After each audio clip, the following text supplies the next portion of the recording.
오늘 우리에게 주시는 하나님의 말씀 보도록 하겠습니다. 구약 성경 이사야서 41장에 있는 말씀 보도록 하겠습니다. 이사야서 41장 제가 가지고 있는 성경 페이지로는 1016페이지나 1017페이지에 있습니다. 구약 1016페이지나 1017페이지에 있는 이사야서 41장 1절과 2절에 있는 말씀 이어서 10절에서 16절에 있는 말씀을 보도록 하겠습니다. 먼저 이사야서 41장 1절과 2절에 있는 말씀을 먼저 찾으셨으면 합독하도록 하겠습니다. 섬들아 내 앞에 잠잠하라. 민족들아 힘을 새롭게 하라. 가까이 나아오라. 그리고 말하라. 우리가 서로 재판 자리에 가까이 나아가자. 누가 동방에서 사람을 일깨워서 공의로 그를 불러 자기 발 앞에 이르게 하였느냐. 열국을 그의 앞에 넘겨주며 그가 왕들을 다스리게 하되 그들이 그의 칼에 티끌 같게 그의 활에 돌리는 초계 같게 하매. 이어서 10절부터 16절에 있는 말씀까지입니다.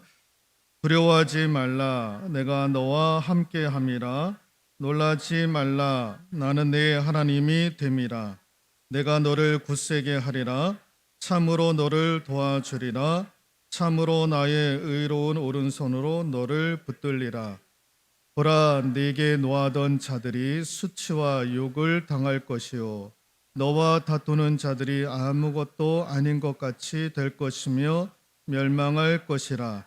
네가 찾아도 너와 싸우던 자들을 만나지 못할 것이요 너를 치는 자들은 아무것도 아닌 것 같고 허무한 것 같이 되리니 이는 나 여호와 너의 하나님이 내 오른손을 붙들고 내게 이르기를 두려워하지 말라.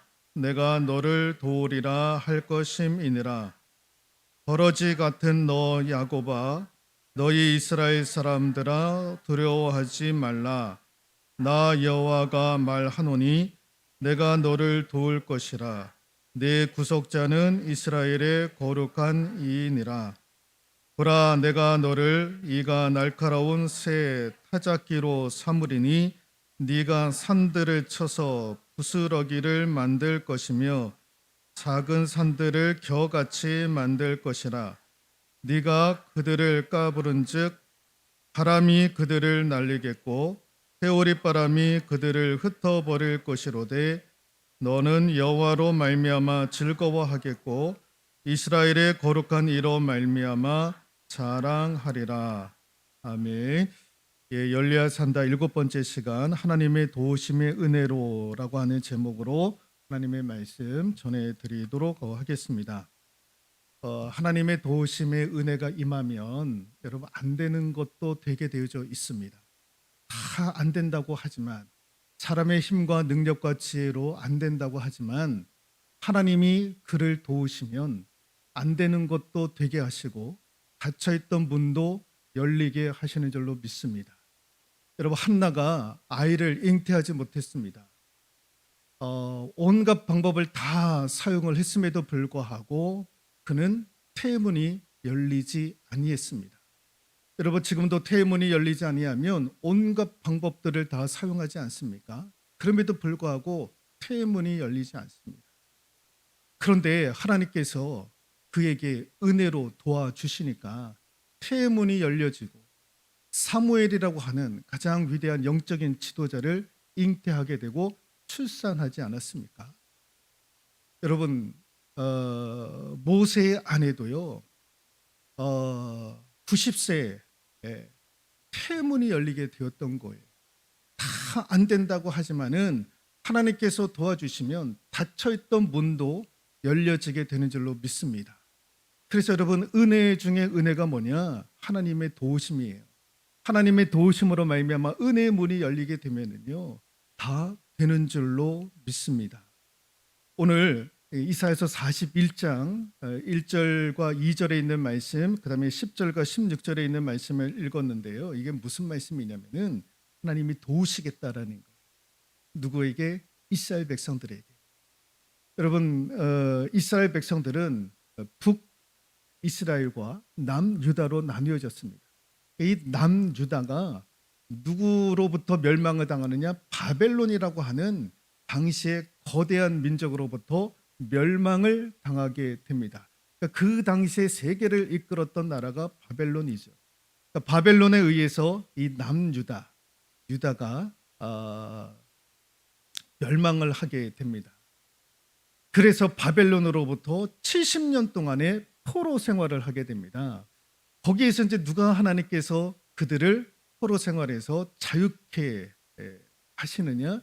하나님께서 바사, 페르시아라고 하는 나라를 세우셔서 바벨론을 정복하게 만듭니다. 그때 왕이 누구였느냐? 고레스라고 하는 왕이었던 것입니다. 여러분 2절 말씀에 보시면 2절 같이 한번 읽어볼까요? 누가 동방에서 사람을 일깨워서 공의로 그를 불러 자기 발 앞에 이르게 하였느냐? 열국을 그의 앞에 넘겨주며 그가 왕들을 다스리게 하되 그들이 그의 칼에 티끌 같게 그의 활에 벌리는 촉에 같게 하며 누가 동방에서 사람을 일깨워서 공의로 그를 불러 자기 발 앞에 이르게 하겠느냐? 동방에서 이 동방이 의미하는 것이 뭐냐면 페르시아, 바사를 의미하는 거고요. 더 구체적으로는 누굴 의미하느냐? 고레스 왕을 의미하는 거예요. 이 페르시아가 등장을 하게 돼서 열국을 그 앞에 넘겨줌에 그가 왕들을 다스리게 될 것이다. 페르시아, 고레스가 세계를 다스리겠다라고 하는 그 예언의 말씀인 거예요. 그 예언의 말씀을 오늘 이사야를 통해서 하나님께서 이스라엘 백성들에게 선포를 하고 있는 거예요. 그래서 이 고레스 앞에 서면은 그의 칼에 티끌 같게 그의 활에 벌리는 촉에 같게 하며 아무것도 아닌 존재가 돼버리는 그만큼 강력한 나라가 페르시아, 그 나라를 지배했던 왕이 고레스. 그 고레스 때에 이스라엘 백성들이 이제 고향 땅으로 돌아오게 되는 거예요. 그래서 누가 동방에서 사람을 일깨워서 공의로 그를 불러 자기 발 앞에 이르게 하였느냐? 누구 때문에 너희들이 고국으로 돌아오게 되었느냐? 이스라엘 백성들을 향해서 하시는 말씀이에요. 그게 바로 나 여호와 하나님이시다. 그 하나님이 너희를 도울 것이다. 그래서 너희들이 이제는 바벨론에서 70년 노예 생활이 아닌 고국 땅으로 돌아오고 자유의 몸이 될 것이다. 그 하나님이 너희를 도우리라 라고 말씀을 하시는 거예요. 그러니까 하나님이 도와주시면 된다라는 거예요. 그러니까 그것을 믿으라는 거예요. 하나님이 도와주시면 포로 생활을 70년을 하더라도 하나님께서 끝내는 너희들을 자유케 하실 수 있다라는 거예요. 그래서 오늘 설교 제목을요, 하나님의 도우심의 은혜로 잡은 이유가 하나님이 도우시면 된다라는 거죠. 자, 여러분 구체적으로 하나님이 도우시면 오늘 본문, 적어도 본문을 보면 하나님이 도우실 때 어떤 일들이 이루어지는가, 하나님이 도와주시면 어떻게 되는가에 대해서 몇 가지를 살펴보도록 하겠습니다. 자, 하나님이 나를 도와주시면 어떻게 되는가? 같이 한번 읽어볼까요? 아무것도 두려워할 필요가 없습니다. 하나님이 나를 도와주시면 어떻게 되느냐? 나는 이제부터 아무것도 두려워할 필요가 없게 되더라라는 거죠. 여러분 그 말씀이 10절에 있는 말씀인데요. 같이 한번 읽어볼까요? 두려워하지 말라, 내가 너와 함께함이라. 놀라지 말라, 나는 내 하나님이 됨이라. 예, 두려워하지 말라. 10절. 자, 13절 같이 한번 읽어볼까요? 이는 나 여호와 너의 하나님이 내 오른손을 붙들고 내게 이르기를 두려워하지 말라. 두려워하지 말라. 자, 14절입니다. 버러지 같은 너 야곱아, 너희 이스라엘 사람들아, 두려워하지 말라라고 되어져 있습니다. 지금 세 번씩 두려워하지 말라라고 이야기하는 것은 두려워할 필요가 없다라는 거예요. 너희들은 아무것도 두려워할 필요가 없다라는 거. 두려워해야 될 이유도 없고 두려워해야 될 그런 것들이 없다라는 거예요. 아무것도 두려워할 필요가 없다. 왜? 하나님이 도와주시면. 하나님이 도와주시면 아무것도 두려워할 이유가 없다라는 겁니다. 강남 성모병원에서 28년 동안, 지금은 이제 은퇴를 하셔서 이제 고인이 되셨지만 암 환자를 돌보았던 최일봉이라고 하는 이 암을 전문적으로 다뤘던 박사님께서 쓰신 책이 있습니다. 암 환자는 암으로 죽지 않는다. 암 환자는 암으로 죽는데요. 근데 이분은요, 28년 동안 암 환자를 치유하면서 경험했던 것들을 책으로 썼는데 암 환자는 암으로 죽지 않더라라는 거예요. 이상하지 않습니까? 암 환자는 암 때문에 죽는데 이분은 암 환자는 암 때문에 죽지 않는다라는 거예요. 그 뭐 때문에 죽느냐라고 했을 때 이 책에서 이분이 강조하는 것이 뭐냐? 암 환자는 암 때문에 죽는 것이 아니라 두려움 때문에 죽더라라는 거예요. 두려움 때문에. 암에 떡하니 걸리면요, 극도의 두려움이 온다라는 거예요. 그때서부터 입맛이 떨어진다라는 거예요. 그래서 사람이 바짝바짝 말라가면서 죽는다라는 거예요. 여러분, 암에 걸리면 무슨 치료도 받고 다 해야 되는데 그게 얼마나 힘든지 모릅니다. 항암 치료는요, 얼마나 힘든지 몰라요. 경험하지 못하신 분들은요, 암 걸리신 분이 항암 치료를 하면은요, 그 고통 가운데 거한다라는 거예요. 근데 그 항암 치료를 하려면 제일 먼저 해야 되는 게 뭐냐? 잘 먹어야 된다라는 거예요. 잘 먹어야 그런 치료를 할 수 있는데 벌써 암 환자들이 암에 걸렸다 그러면 극도의 두려움 때문에 입에 뭘 대지를 않는다라는 거예요. 그래서 이 두려움 때문에 암 환자들이 결국에는 죽음을 맞이하게 된다라는 것입니다. 저 강남에 있는 세브란스 병원 암센터 소장이었던 이희대 박사라고 하는 분이, 이분도 이 암을 전문적으로 치료하시는 분이었는데 이분도 본인 스스로가 암에 걸리셨던 거예요. 그래서 이 항암 수술부터 해가지고 항암 치료부터 해가지고 12번의 수술을 본인이 하셨던 거예요. 암 전문의가 암에 걸려가지고 12번을 그렇게 수술을 하셨던 분이에요. 이분이 이제 방송에서도 많이 이제 나오시고 하셨는데 결국에는 별세를 하셨습니다. 이분이 12번의 암 수술을 하면서 고백했던 말이 있었는데요. 그게 뭐냐면은, 같이 한번 읽어볼까요? 사람을 죽이는 건 암세포가 아니라 마음속에 있는 절망이다 라는 거예요. 그러니까 암 환자의 문제는 암이 아니라 암에 대한 두려움, 죽음에 대한 두려움이다 라는 거예요. 그래서 이분도 12번을 그렇게 암 수술을 했고, 그래서 이겨보려고 애를 썼지만은 결국에는 별세를 하셨는데, 근데 사람을 죽이는 건 암세포가 아니라 마음속에 있는 절망, 두려움이다 라고 이야기를 하고 있습니다. 여러분, 성경은 우리에게 두려워하지 말라 라고 오늘 우리 하나님께서 이사야 선지자를 통해서 이스라엘 백성들에게 그렇게 말씀을 하고 있습니다. 어떠한 상태에서?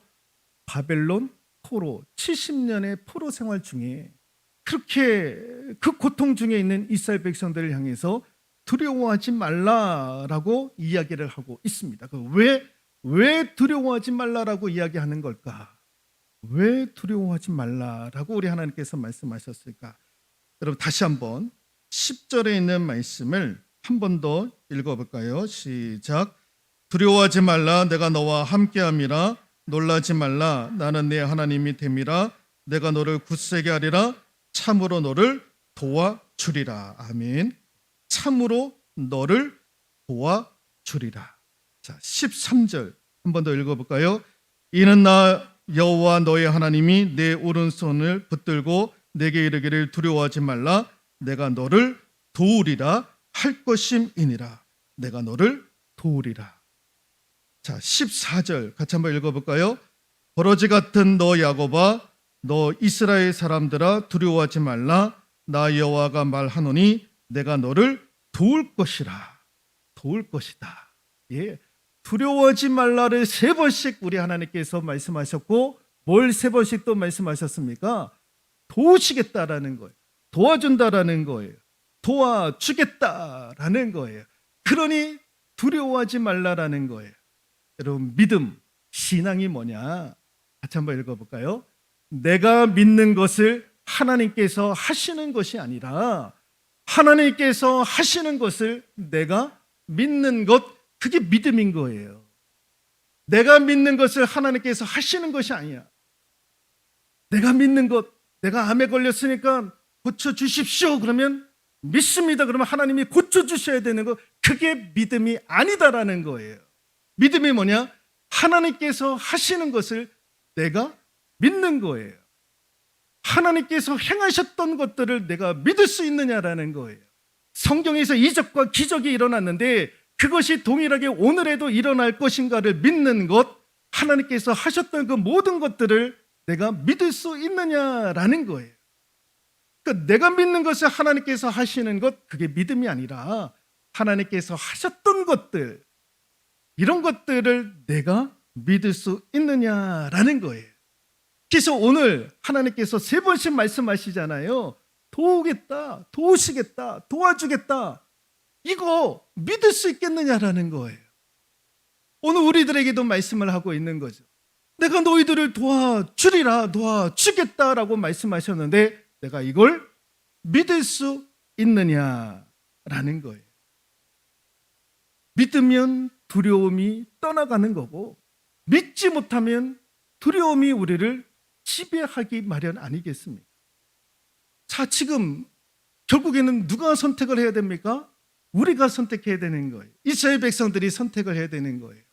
믿을 것이냐, 두려워할 것이냐, 무엇을 잡을 것인가, 무엇을 잡을 것인가. 어느 분이 이런 얘기를 했습니다. 우리는 날마다 2개의 손잡이를 잡고 하루를 살아간다라는 거예요. 어느 손잡이를 잡고 살아갈 것인가, 그게 중요하다라는 거예요. 같이 한번 읽어볼까요? 하나는 두려움의 손잡이, 하나는 믿음의 손잡이. 2 손잡이가 있는데 무엇을 잡고 하루를 열어갈 것이냐. 두려움의 손잡이를 잡고 내가 하루를 열어가면 두려움이 엄습하는 거예요. 무엇이든지 다 두렵고 염려가 되고 걱정이 되고 불안해하고 벌벌벌벌 떨게 되는 거예요. 내가 그 두려움의 손잡이를 잡을 것이냐, 아니면 믿음의 손잡이를 잡을 것이냐. 이런 믿음의 손잡이를 잡게 되면 하나님이 도우시겠다라고 말씀하셨으니까 그거를 내가 손잡이로 믿음으로 잡아 붙들기만 하면 자신감이 생기는 거예요. 용기가 생기는 거죠. 두려움의 손잡이를 잡을 것이냐, 믿음의 손잡이를 잡을 것이냐. 이 선택은 누구에게 달려져 있느냐? 나에게 달려져 있는 거예요. 이스라엘 백성들에게 달려져 있는 거예요. 바라기는 저와 여러분들이 믿음의 손잡이를 잡을 수 있기를 주님의 이름으로 축원드리도록 하겠습니다.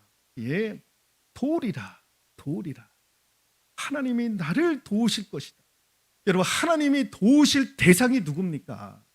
여러분, 하나님이 도우실 대상은요, 우주 만물 자연 환경이 아닌 거예요. 하나님이 도우실 대상은요, 나입니다. 나. 하나님의 형상으로 지음받은 저와 여러분들을 하나님이 도우시는 거지, 저 미물을 하나님이 도우시는 게 아니에요. 고양이를 돕거나 개를 돕거나 사자를 돕거나 뱀을 돕거나 하는 것이 아닌 거예요.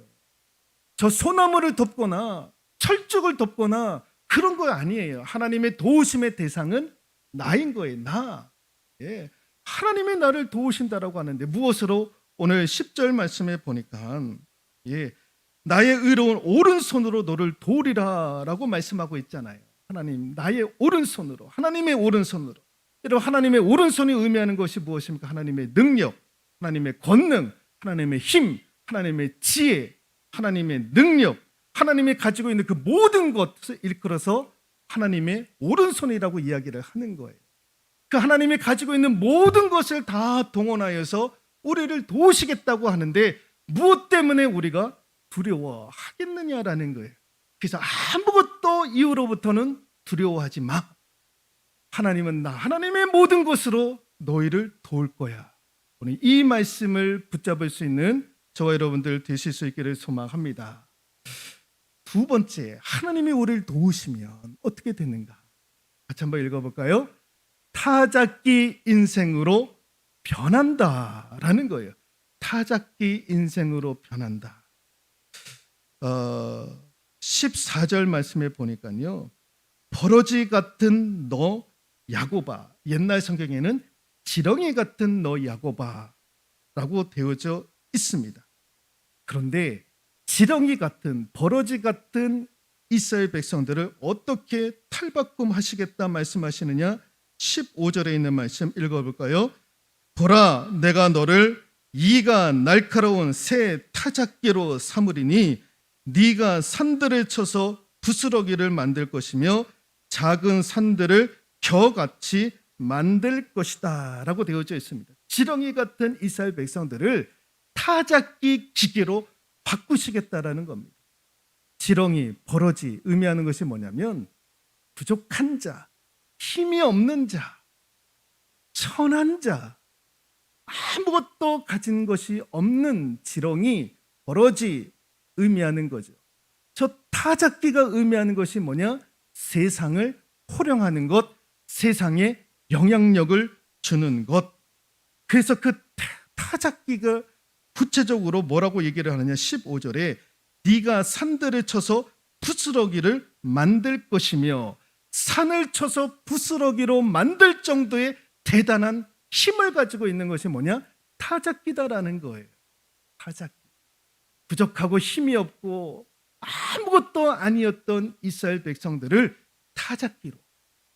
그래서 하나님께서 힘과 능력을 주셔서 세상을 호령하고 세상에 영향력을 미칠 수 있도록 하나님께서 해 주시겠다라는 거예요. 그러니까 여러분, 버러지와 같아도, 내가 지렁이와 같아도, 부족하고 내가 힘이 없어도 하나님의 손에 붙잡히면, 하나님이 나를 도와주시면 타작기가 될 수 있다라는 거예요. 세상을 호령하고 세상에 영향력을 미칠 수 있는 그러한 존재로 근사하게 바뀔 수 있다라는 겁니다. 지금 이제 84세가 되셨는데 서울 영동 농장을 이끄시는 그 김용복 회장의 이야기가 있습니다. 이분이 책을 썼는데요. 큰 농사, 사람 농사, 그리고 사랑 농사라고 하는 책을 쓰셨는데 이분이 왜 대단한 분이신가 하냐면은 이분이 1979년도에 사우디아라비아 가가지고요. 우리가 그 당시에 우리 이제 노동자들이 많이 가지 않았습니까? 그래서 저 노동자들에게 조금 먹이고자 무슨 생각을 하냐면은 김치를 좀 재배를 하면은 어떻겠는가. 근데 여러분, 사우디아라비아 그 사막, 낮에는요 온도만 50도가 넘어가는, 여러분 그 사막과도 같은 곳에서 여러분 무, 배추를 재배할 수 있겠습니까? 거의 불가능한 이야기입니다. 그런데 이분이 그 당시에 사우디로 건너가 가지고 우리 노동자들에게 김치를 먹이겠다 해가지고 무, 배추를 재배를 하는데 이게 되지를 않는 거예요. 몇 해를 해도 되지를 않는 거예요. 그러다가 이제 여러 가지 것들을 실험을 하면서 무, 김치를 재배하는데 성공을 하게 되었던 거예요. 그래서 사우디아라비아 정부가요 깜짝 놀랐던 거예요. 이 사막과도 같은 이 땅에, 그것도 낮에 섭씨 50도가 넘어가는 이 어마어마한 타들어가는 땅에 무와 배추를 심었는데 저게 재배가 되더라라는 것을 보았던 거예요. 그래서 이 사우디 정부가요 이분에게 수십만 평을 땅을 제공을 했던 거예요. 이 땅도 개발을 하라는 거예요. 그래가지고 그 땅을 빌려가지고 개간을 하기 시작했고 무, 배추를 심어서 팔기 시작을 해가지고 그 당시 우리나라 돈으로 100억 넘게 손에 쥐게 되었던 거예요. 근데 이분이 그 전에 사우디로 가기 전까지는요 얼마나 힘들고 고통스러운 세월을 보냈는지 모르는, 사업을 하는 것마다 다 실패를 했던 거예요. 다 실패를 하고 하는 족족 다 실패를 하고 고향 땅에 가서 양식업을 해도 다 실패하고 뭘 조그만 거 하더라도 다 실패하고 다 실패하는 거예요. 손을 대는 것마다 다 안 되는 거예요. 이분이 예수 믿고 구원받아 가지고 그래서 이제 그런 아이들을 가지고 사우디를 갔는데 사우디아라비아에서 대박을 터뜨렸던 거예요. 그래서 이제 그 돈을 가지고 한국에 와가지고 여기 전남 강진에 90평의 땅을 사들여 가지고 거기서 선진공법을 이용한 쌀을 재배하기 시작을 했던 거예요. 거기서도 성공을 이루게 되었던 것입니다. 그래서 어마어마한 돈을 이분이 벌이게 되었던 거예요.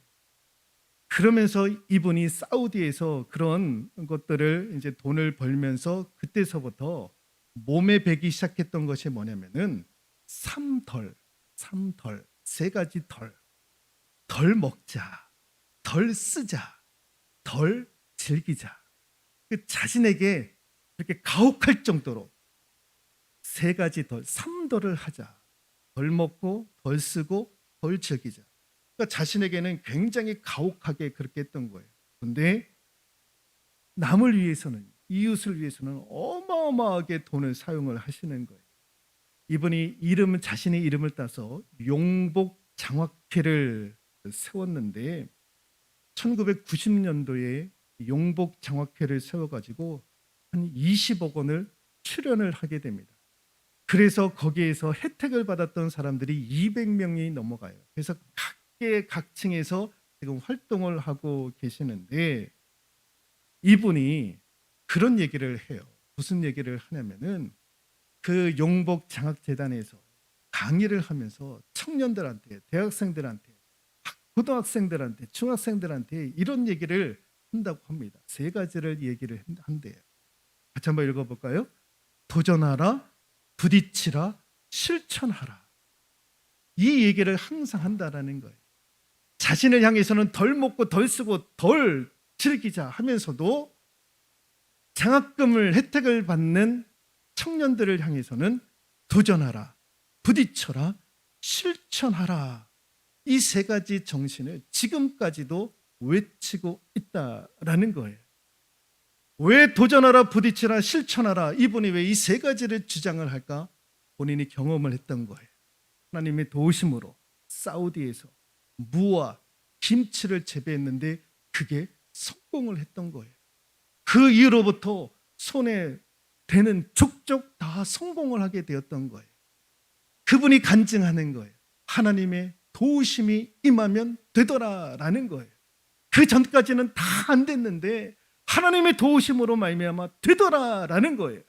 그래서 하나님의 도우심에 의지하여 도전하고 부딪히고 실천할 수 있어야 된다라는 거예요. 이걸 학생들에게 지금까지도 강조한다라는 거예요.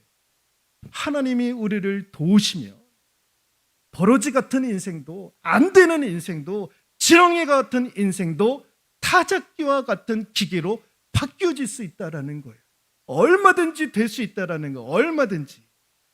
그걸 강조하고 있는 거죠. 여러분 오늘 두 가지입니다. 하나님이 나를 도와주시면 아무것도 두려워할 필요가 없는 거예요. 하나님이 도우시겠다고 말씀하셨으니까. 무엇으로? 하나님의 오른손으로.